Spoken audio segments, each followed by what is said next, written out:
Okay, so welcome to this week's episode of the Path Less Chosen, the podcast showing you the careers they don't teach you about in school. My name's Sol, I'm Jamie. and this week we have on Charlie from Cheshire Detailing Services, which doesn't really give much away about his actual business. But Jamie, please inform us a little bit more about why we can be interested in this guest and what you're going to get from listening to this episode. Yeah, I'll let Charlie do the explaining as to what the business actually is.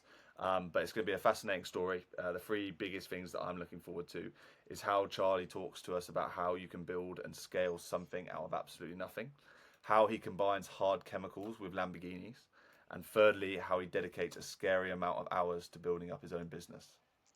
Amazing. I love that. And just if my mum's listening, hard chemicals is not what you think, mum. Don't worry about that. And if you are listening, just one quick other thing is we'd really appreciate any rating you could give us on Spotify or Apple Music or wherever you're listening to your podcast. It is super, super helpful to stick us up that algorithm and to get more people listening and into a career that they love and enjoy. So thanks very much for listening. Thanks very much for the rating. And let's get Charlie on. Perfect. Well, Charlie, thank you so much for coming on, mate. Yeah, really looking forward to getting into your story.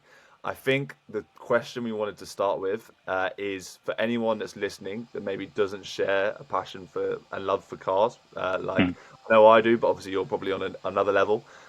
What can they still learn from today's podcast in terms of a career path? So essentially, obviously, what we do, how we got into it, and maybe obviously the brands that we work with and the nature of our work, whether that be obviously the day-to-day life of what we get up to, its perks and some of the tough things that come with running your own business that you're not really made aware of before you start. But yeah, on the whole, it's just giving you a brief introduction of what I do, which isn't all that glamorous as nice as it sounds. And yeah, just go from there really. Uh, well, we assumed you'd be humble, so that's very kind of you to say. But we'll get back. We'll get a bit more into the story because it's pretty cool, right? So I guess just starting off, like, give us a brief overview of exactly what Cheshire Detailing Service actually does. So we essentially offer both mobile detailing. So we've got a van that can go out to a client's house, whether that be a clean on their driveway or whether we've got a unit in the centre of Knutsford. So we offer detailing services from there. So that's more for we offer paint correction, detailing services and ceramic coatings. We also offer paint protection film. So for anyone not aware, paint correction is essentially removing scratches and swirl marks out of paintwork.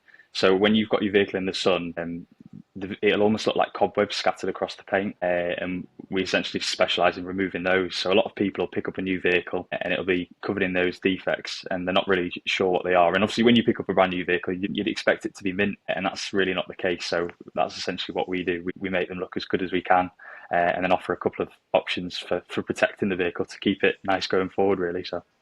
Well, I mean, before we go back into your story, I remember when you said this to me on the voice note about the fact that people are picking up cars and it's not actually like a kind of perfect product. Why Yeah, is, how is that it's possible? so obviously before you get your car, it's passed through so many hands. Obviously, you've got to think it's been manufactured wherever it's been, whether it's in the UK or abroad.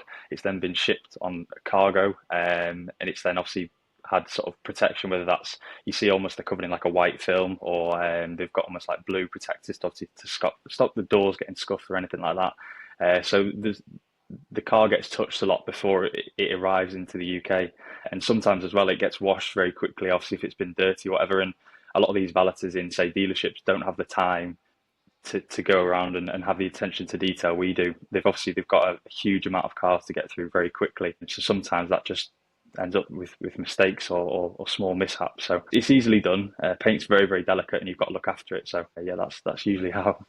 Yeah, no, fair enough. It's interesting. It's just stuff they like don't even think about. You think Yeah, surely no, exactly. going to be perfect, but okay. Well, I think we definitely want to find out more about like how the business started, how you're building up a client base, etc. But I think it's worth going back right into the start of the story. And I know yours started like at quite a young age, so it'd be good to understand where did a passion that led to eventually a career path that led to a business in cars. Where did that even start?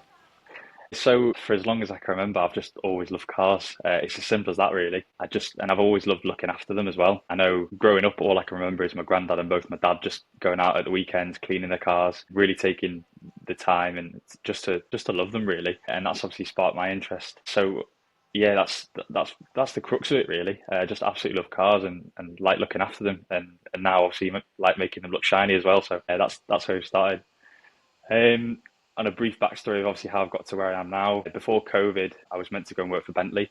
So I'd gone through all the interview process, which there was various stages to that, which took ages. And then at the time, I think I signed a contract online. And then a couple of weeks later, I got a phone call to say that they now couldn't offer me the job. So in my eyes, it's sort of, I think would have been 18 at the time. I'd obviously gone from nothing to getting a really good job at the time. I was really excited, and then get a phone call to say it's been cancelled on you. I was devastated, to be fair. But at the same time, it meant that I had nothing to lose. I wasn't really doing much else other than washing cars for neighbours at the time. So I sort of turned that struggle into a bit of motivation for myself, really. And I thought, well, I've got nothing else to lose, so I may as well just go for it. Which is where I started to sort of reinvest into slightly more expensive chemicals, whether that be to start with through Halfords or anything like that. And then, yeah, just kept on going from there. And then obviously started to get a bit more business. We started offering work out the back of my car. So I had all my equipment stuffed into the back of my car with my seats down. And we're offering cleans for as little as a fiver or a tenner.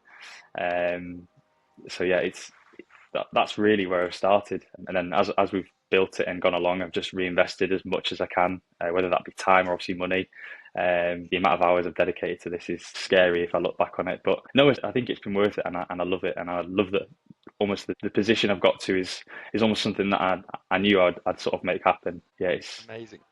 Okay, I have lovely. so many questions on all of that. It's amazing. It's amazing to say that. And I think Brilliant. it's cool because people people it sounds so simple when you put it like that. It Yeah. sounds like, oh, you just woke up and you just decided to do that. I think my favorite thing about it is you've gone from a pure passion to then how can I make that into a business? How did Mm. you visualize that? Like, how did you go, okay, was it the case that you were like, I really like doing this, how do I make it into a business? Or did the idea kind of work itself into your brain? And if someone's listening, like if they had something like cars, how would they do that? It's a bit of both, to be honest. I find I was sort of trying to think of obviously for things like this on how to answer it, and I think for me, I used to look on things like Pinterest and Instagram at what other people were doing in the industry, and how they had their units set out, whether that be the flooring, the lighting, or the equipment, and I always sort of strive for that. And I thought once I'd seen that and almost envisioned that, I thought I can make that happen. Obviously, it's going to take a lot of money and time, but that's almost how I can do it.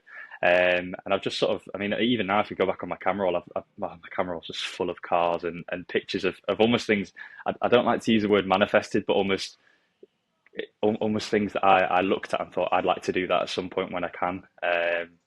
And yeah, that's where it's sort of come from, really. It's a brilliant like kind of approach to any career, I think, and like what we're trying to get out of this podcast always is for anyone listening is that they are able to like visualize that stuff.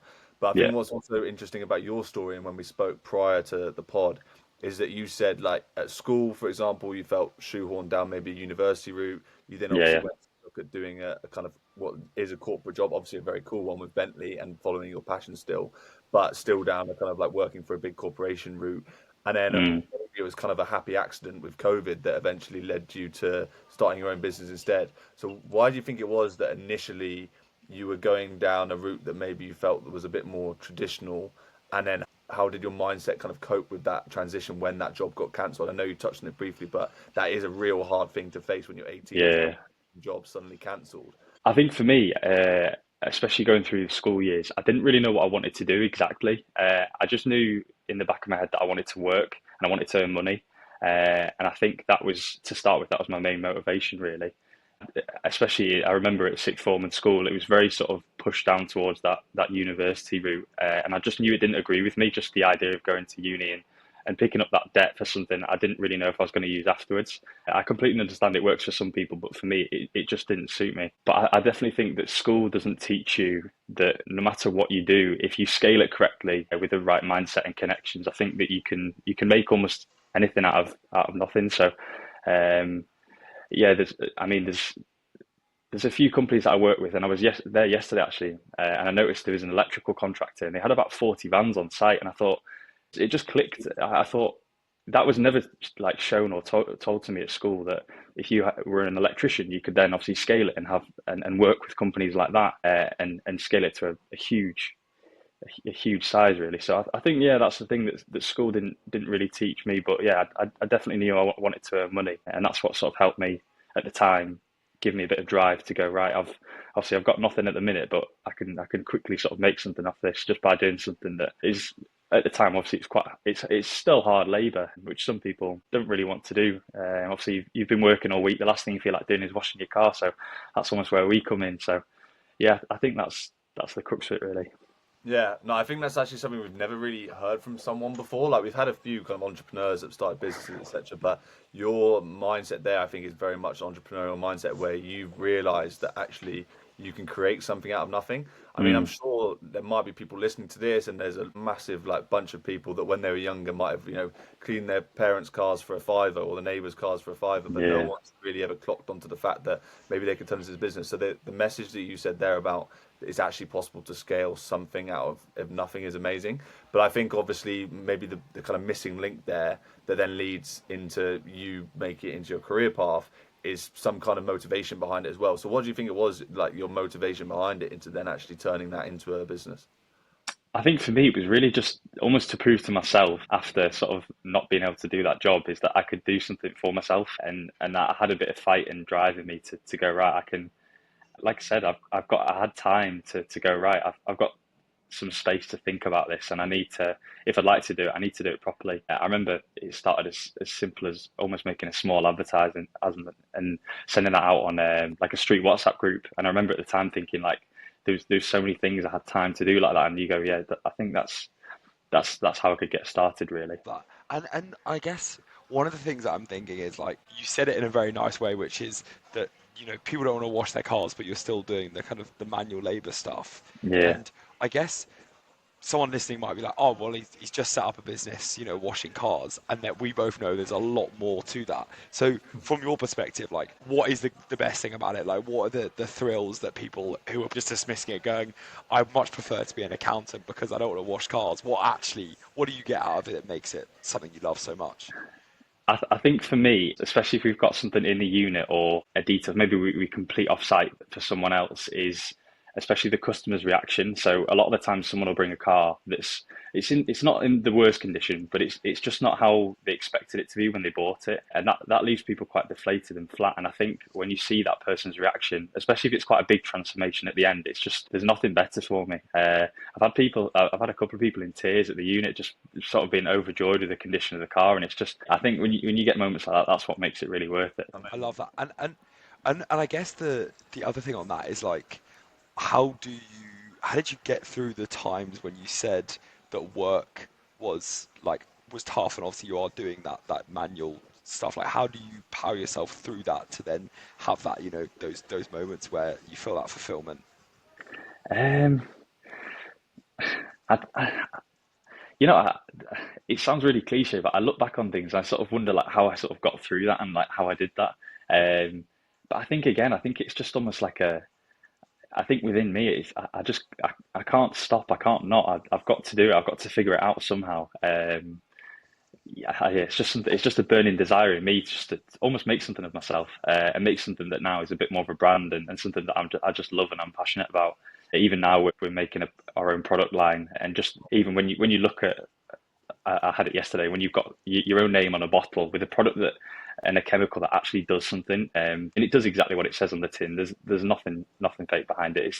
There's nothing better really. I love that, and I think it's great because I don't mean to, when I say like you're just doing the manual labour and the car washing stuff. It's almost like I don't mean to dismiss it. I just know Yeah, no, no. exactly what Jamie and I's friends will be listening and thinking because it's like, Yeah, oh, why would you not want to do it in accounting? And I guess that's one of those things that breaks those beliefs for the people. I guess did you have people that you had to break those beliefs as well? That actually this is a scalable, genuine business model that you can run. definitely, absolutely, yes.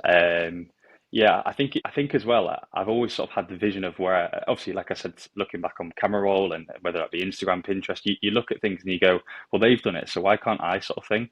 Don't get me wrong, they might have started out with a bit more capital behind them or what, but I think, yeah, at some point they've gone from almost a similar position to me to now a much bigger operation. I know in my industry, there's the likes of Topaz, who started off as two brothers about 15 years ago, and now they've got worldwide locations. So I just look at that and go, obviously, if they've got the correct mindset, why can't we?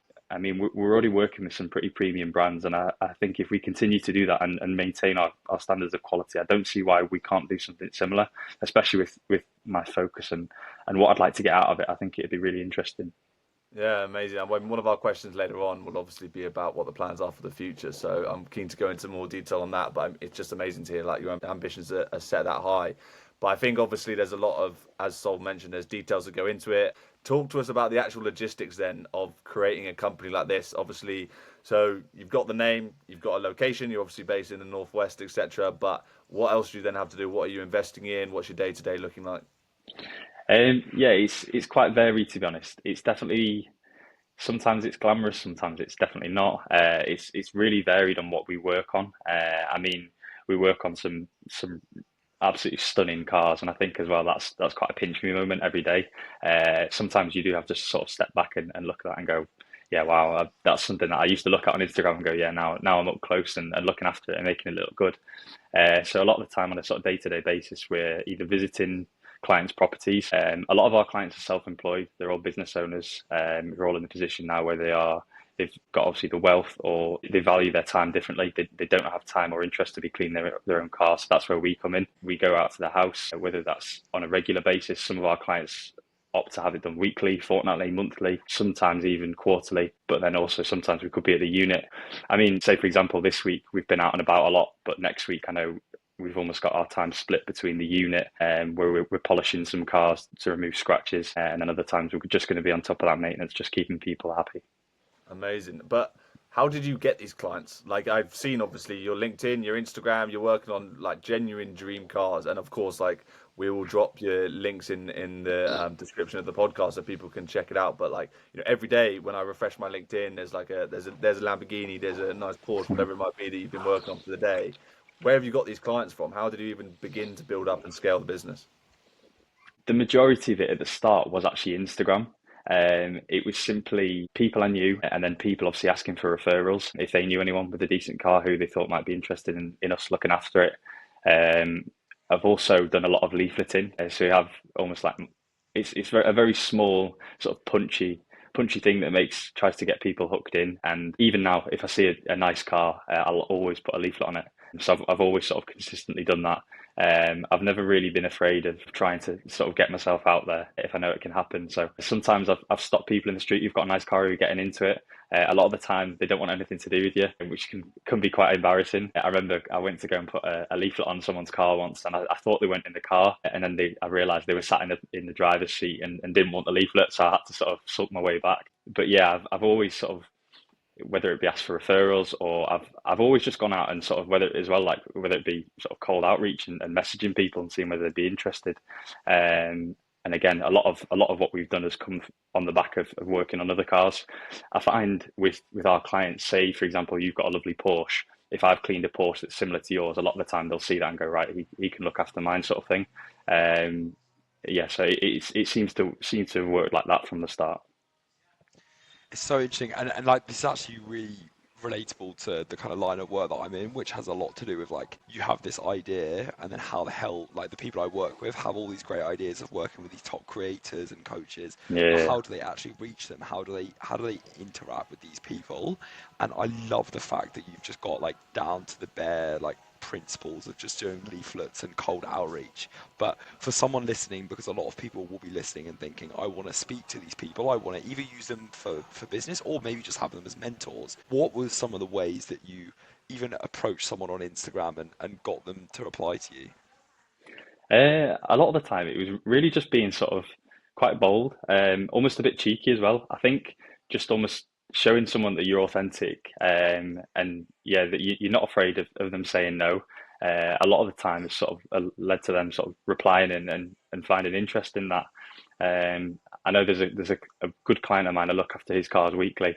He's got a lovely collection of cars, and I know at the time I think he'd moved up from down south, and we just sent him a message because he was looking for someone, and yeah, it's really gone from there. I love the whole concept around, being cheeky, being authentic. I think that's a typical thing, but I think one of the biggest maybe stumbling blocks, and so it took you like what, a year and a half to start monetizing your business and stuff, but never during that time you ever like afraid of the whole idea of someone saying no to you. And I think obviously that's something that's really important.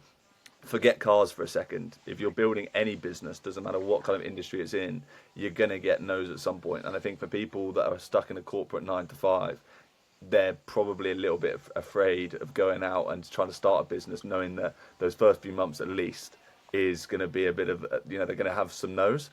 So I think that's obviously something that people need to realize is a reality of building a business. So was there a time at the start where you ever thought, maybe this isn't going to work? Maybe you were getting quite a few no's. Maybe you weren't picking up new clients at quite the rate you were hoping for. Was there a moment there where you thought, maybe I need to look at another job, or was it all guns blazing and you never looked back? No, not at all. I think that's the thing as well. It's really important to make sure that it wasn't all dandy. It wasn't always supercars. It's taken a long time for me to sort of build up this and get the trust to work on the cars that we do now. A lot of it was just very regular cars, and a lot of the time quite awful jobs. And that's really sort of how we got the main of our work is offering and taking on cleans that other people wouldn't, and making massive improvements to cars. But yeah, I think from a rejection point of view as well, it was really tough at the start, as well. When obviously when you've not got a lot on to take those rejections, but I think that's part of the growth. And I think the more that you get, the more sort of resilient you get. I mean, don't get me wrong, I'm saying that, but still, I mean, if the idea of someone saying no to me for going and giving them a leaflet or whatever, it still terrifies me. But I think the more you do it, the more you get used to it. But yeah, I think that's the best way of putting it. But yeah, there was definitely times when I did, and especially at the start, I didn't have all the work. I didn't have a reputation. I had nothing to go on, so I had to do other jobs at the same time. Luckily, there was like a family friend of mine who lives not far away, and he's got a roofing company, so I did a lot of work with him to start with, which is good because obviously as well, if he was working at nice houses, I'd always give the clients a leaflet.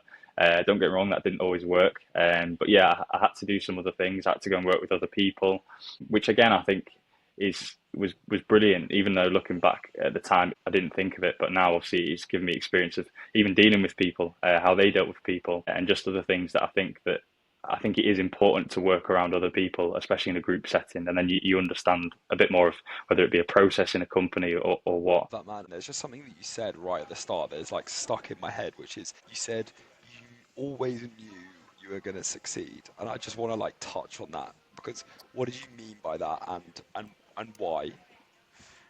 I mean, don't get me wrong, I'm still not at success, but I've got some nice contracts and I work with some amazing people on some amazing cars. So in some regard, that is a small success for me. And you're doing what you Yeah, no, I hope Yeah, so. But yeah, I think for me, I just it's hard to describe. I've just always sort of it's even surreal to me now. Like I walked into my unit yesterday just to restock everything for the next day, and I looked in, I was like this is mine, sort of thing, and it still baffles me, that sort of thing. And I think I always just had that in the back of my head that I would make it a reality.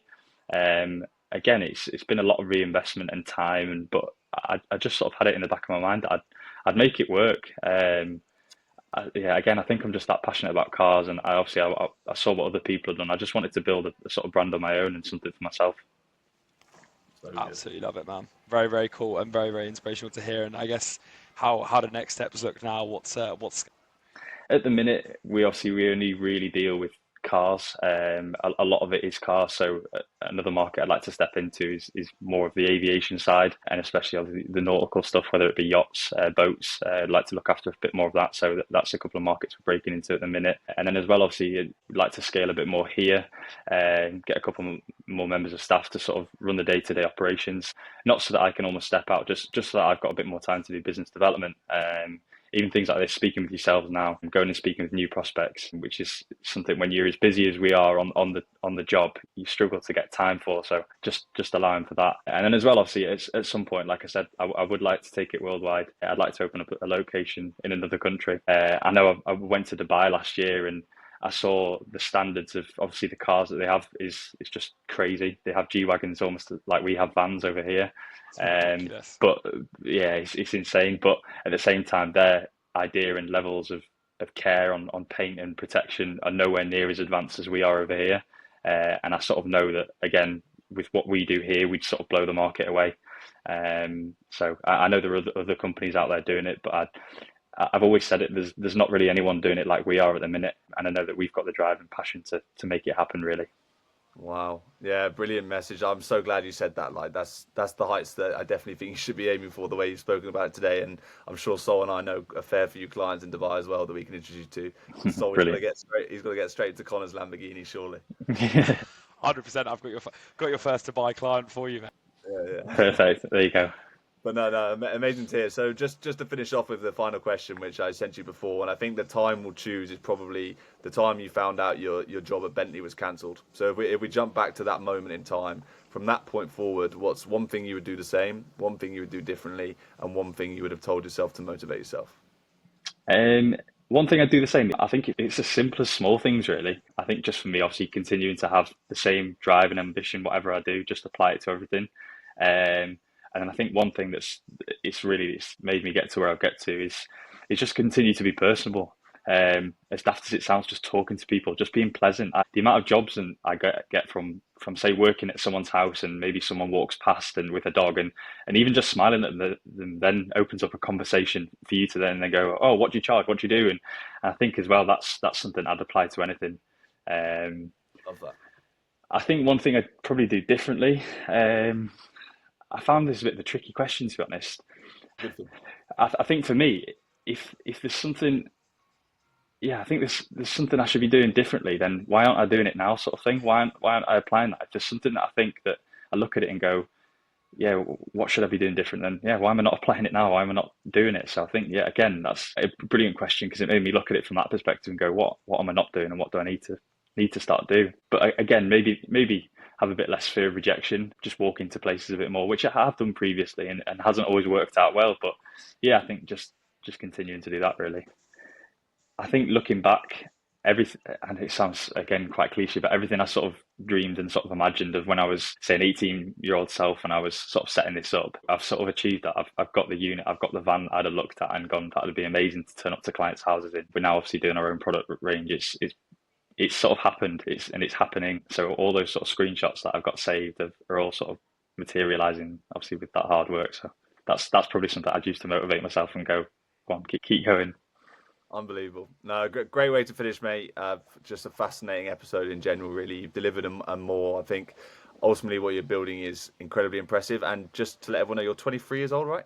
Have I got that right? Yes, yes. Just it's just insane, like that you've built this already. And when people will then put that into perspective of the kind of ambitions you've got, where you want to take it, I think everyone will think like, yeah, this is one to watch and see how big it is going to get. I know at the moment it's Cheshire Detailing Services, but you're going to have to rename it at some I know. point. You're going global and over in Dubai, that's for sure. But honestly, amazing, mate. So thank you so much for taking the time to share it all with us. Ultimately, Sol and I will hope to be clients of yours one day when I'm sure you're way global, etc. But brilliant to get just an insight into the business, but also just your mindset, which is applicable to any industry and any career. So thank you very much for coming on, mate. No problem at all. Yeah, thank you for your time. Mate, very cool. Enjoyed that a lot. Very good to get into a world that we both like is very glamorized, but it's amazing to hear how he's actually built a business out of his passion. I love that so much. I think that's like nicely brings me on to the first takeaway, which is that he combined his passion with like a business, but he had to go through like rejection hardship. He had to go through like work hardship. And my biggest takeaway from him, and also seen with other people, is there's going to be times when you monetize your passion where you can lose the passion because you have to like receive a load of rejection, and actually accepting that you're going to fail and get rejected loads of times, but still it's enjoyable in the good parts, and not losing that part is super important. I think to kind of summarize that as a point, it's that you have to have bad times even if your business is the thing you love, and I think we both have that as well. Like, we both love what we're doing, but we don't literally love every single minute. But it's the same time of accepting that there are certain times that are just graft and other times where you get to enjoy, and that really like shone through in his attitude, I think. Yeah, no, you're absolutely right. I think he epitomizes exactly what you're talking about there. I'm sure that would have resonated throughout. Yeah, the way he approaches it is amazing. I think then from my side, my biggest takeaway was that I think sometimes a lot of people think that starting a business, building up clients, a lot of that involves like financial investment, like actually having to spend money on stuff.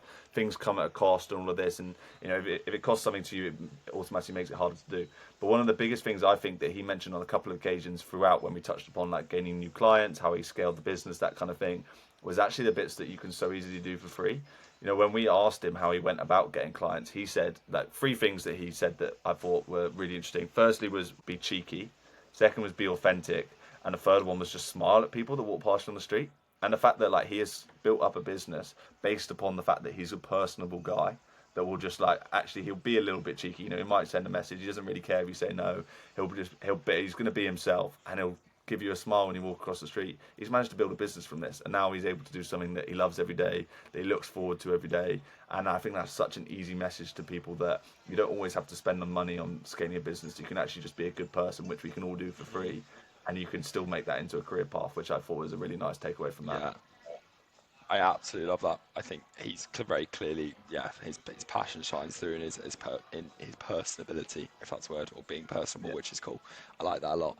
And then last one from me is a massive takeaway that I think is important for anyone listening who wants to start a business is solve rich people problems. You get paid rich people prices, and I love the Nice. idea of that. Is that I've literally copied that from Alex Hormozy, but at the same time, the idea that yes, he might be into cars. He could have done a load of range of things in the car world, but he decided to set up a business which fundamentally he could get paid for and turn into a money a money generating business because of the fact that he solved rich people problems.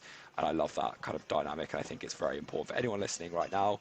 Solve the people's problems you want to work with, but if they are rich and have the spending power, it makes it a whole lot easier.